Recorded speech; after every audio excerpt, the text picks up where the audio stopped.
Մինչև վերջերս էստոնական ռազմանավերը հիմնականում զբաղվում էին սահմանների պաշտպանությամբ, Բալտիկ ծովում ականների որոնմամբ և իրականացնում փրկարարական գործողություններ, սակայն այս օրերին ստորջրյա մալուխների մի շարք վնասումներից հետո նավատորմը նոր առաքելություն ստացավ՝ ծովային ենթակառուցվածքի պահպանություն։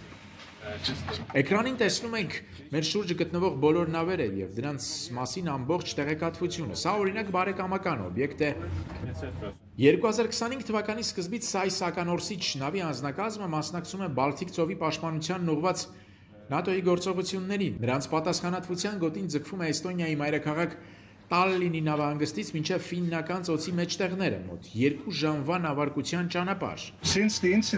Մալուխների հետ կապված միջադեպից հետո Էստոնիայի ռազմածովային ուժերը տեղակայել են 3 նավ, որոնցից մեկը մեր Սակալա նավն է։ Մենք բարեկություն ենք իրականացնում այս տարածքում, հետևում ենք տրանսպորտային բոլոր հոսքերին դեպի արևմուտք ու արևելք,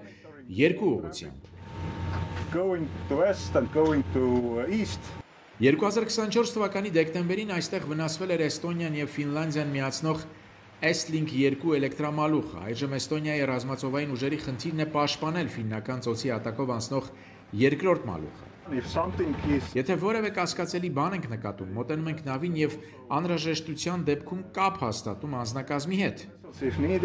Նախորդ շաբաթների ընթացքում Բալթիկ ծովում վնասվել է ավելի քան 10 ստորջրյա մալուխ, թեև դիվերսիայի վերաբերյալ հստակ ապացույցներ չկան, անձնակազմը թերահավատ է, որ մալուխների վնասման պատճառը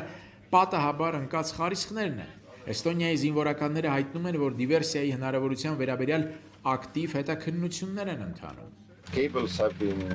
Մալուխները կտրվել են առևտրային նավերի քարշող խարիսխների պատճառով։ Հիմա փորձում են պարզել, արդյոք դա դիտավորություն է եղել, թե պատահականություն։ Հետաքննությունը շարունակվում է, բոլոր միջադեպերի առնչությամբ քրեական գործեր են հարուցված։ Հերթապահության ընթացքում Էստոնիայի և Ֆինլանդիայի ռազմածովային ուժերը համատեղ ոչ մեծ զորավարժություններ են անցկացրել։